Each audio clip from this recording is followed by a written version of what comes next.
राधे राधे, जय श्री कृष्ण। वैदिक ज्योतिष विज्ञान की पाठशाला में आप सभी का स्वागत है और मैं हूं आपके साथ ज्योतिषाचार्य जया सिंह। आज मैं यहाँ पर सिंह संक्रांति की कुंडली लेकर के उपस्थित हुई हूँ। ये जो कुंडली है वो 17 अगस्त 2025 की बन रही है, रात्रि काल में, यानी कि 1:52 और 42 सेकेंड पर। और इस कुंडली के द्वारा हम यहाँ पर ये समझेंगे कि जो हमारा जो आर्थिक विकास है वो किस तरह से आगे जाएगा। आज मैंने केवल आर्थिक विकास को ही इसमें सम्मिलित किया है। नेक्स्ट वीडियो में मैं और सारी चीजें डाल दूंगी, सामाजिक और राजनीतिक और मानसून का। अभी हम ये समझेंगे कि जो अभी अचानक से एक डेवलपमेंट हुआ 31 तारीख और 30 तारीख की रात में कि मिस्टर डोनाल्ड ट्रंप ने हमारे ऊपर एक सऊफा वॉर का या एक तरह से बॉम्ब फोड़ा है रेसिप्रोकल टैक्स का, वो कितने हद तक हमारे ऊपर प्रभावित करेगा, हमारे सरकार को प्रभावित करेगा, हमारे सरकार की नीतियों को प्रभावित करेगा, और क्या हम इस ट्रेड वॉर में फंस जाएंगे या हमारा विजय रथ ऐसे ही अनवरत चलता रहेगा। अब इस चीज को बताने के लिए साथ में मैं कर्क संक्रांति जो मैंने जुलाई की थी उसको भी यहाँ पर ला करके उससे भी इस चीज को समझेंगे, क्योंकि पहले मैंने इस चीज की इंडिकेशन थोड़ी सी दे दी थी। तो आइए समझते हैं डिटेल में।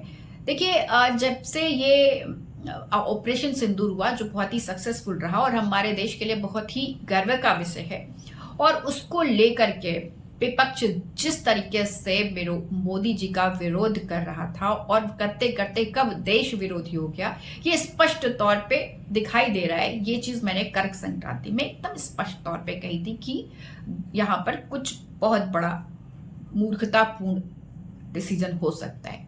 अब संसद के मानसून सत्र में मोदी जी को ऑपरेशन सिंदूर पर बोलना था। वहां पर उन्होंने एकदम स्पष्ट शब्दों में ये बात कही कि पूरे वर्ल्ड के किसी भी देश ने के लीडर ने उनके ऊपर सीज फायर का प्रेशर दबाव नहीं डाला था।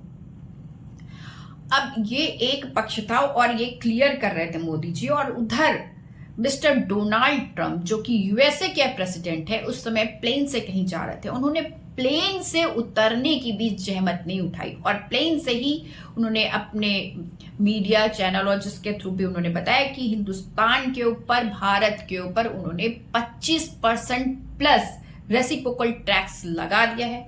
और फिर वो वहीं पर नहीं रुके, उन्होंने साथ में ये भी कहा कि हमारी पाकिस्तान के साथ जो डील पर बात चल रही थी वो सक्सेसफुल रही और हम अब उनके ऑयल के साथ एक बड़ा समझौता करने जा रहे हैं, बड़ा काम करने जा रहे हैं। ट्विटर पे मिस्टर शहबाज खान जो पीएम है पाकिस्तान के, उन्होंने लिखा कि अरे ये तो हमें पता ही नहीं था, धन्यवाद इसके लिए। तो पाकिस्तान को तो पता ही नहीं था उनके साथ डील भी हो रही है। अब और यही नहीं, मोदी जी यहीं पर नहीं रुके, मोदी जी नहीं, मिस्टर डोनाल्ड ट्रंप वहीं पर नहीं रुके। उन्होंने ये भी कहा कि जो हमारे देश की इकोनॉमी है, भारत देश की इकोनॉमी, वो डेड इकोनॉमी है। तो पहले तो मैं एक चीज और क्लियर कर दूं कि जो पूरे वर्ल्ड की जो इकोनॉमी को बताते हैं कि कौन किस रेट पे चल रहा है, वो सारी या तो यूएसए बेस्ड है या फिर यूरोपियन है, जिसमें से आईएमएफ और वर्ल्ड बैंक की इकोनॉमी के जो वो है डिटेल्स मैं आपको थोड़ा सा बताऊंगी और शेयर भी कर दूंगी अभी स्क्रीन पे, कि जो 4 टॉप मोस्ट इकोनॉमी है उसमें भारत भी आता है। सबसे नंबर पहले पर यूएसए आता है, फिर चाइना आता है, फिर जर्मनी आता है और फिर इंडिया आता है। यही नहीं, हमारे जो इंडिया की जो ग्रोथ रेट है वो 6% है, जो कि किसी भी कंट्री के साथ मैच नहीं करती, बहुत ज्यादा आगे।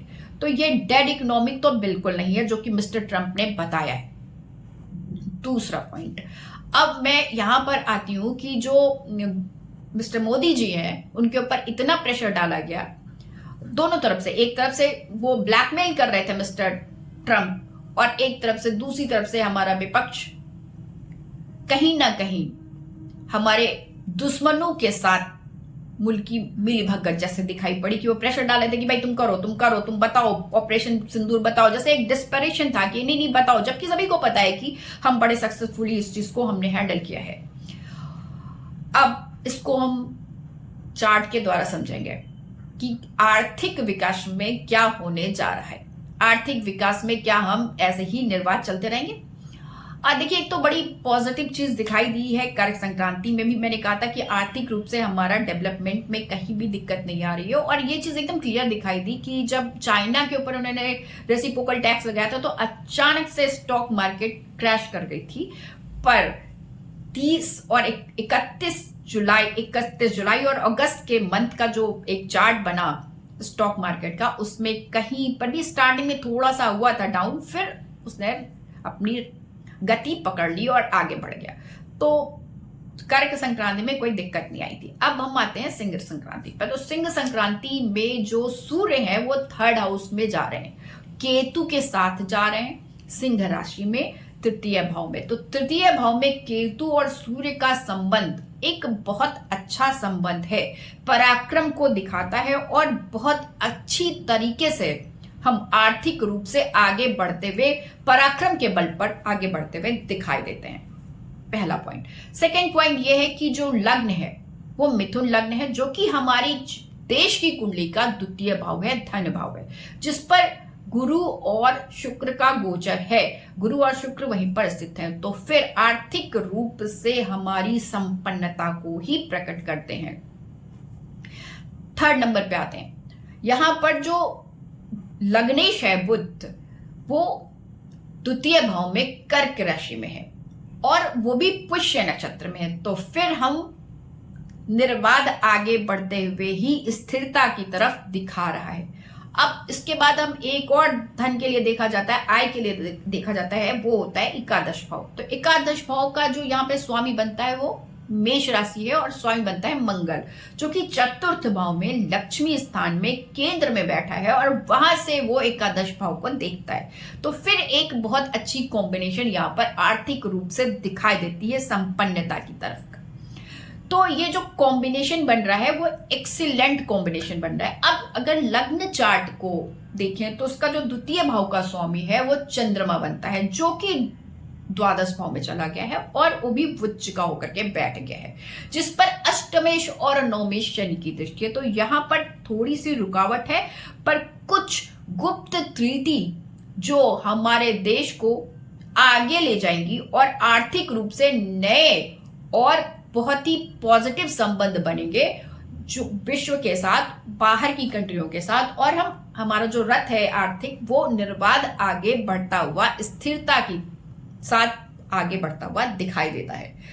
अब इसको नवांश चार्ट में अगर हम जाते हैं, देखते हैं, तो वहां पर कन्या लगन, धनु लगन उदय हो रहा है, जो कि यहां का 7म भाव है।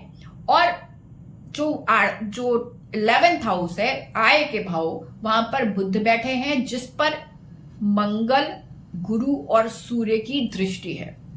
हालांकि यहाँ पर एक चीज जरूर है कि जो एकादशेश है वो राहु केतु एक्सिस में 6ठे भाव में आ गए हैं और एकादश भाव पाप कर्तरी में भी है। तो कुछ चीजों पर रोक लगेगी, डेफिनेट कंडीशन है, पर फिर भी हमारे ग्रोथ को रुकना मुश्किल है। आज के लिए इतना ही। राधे राधे, जय श्री कृष्ण।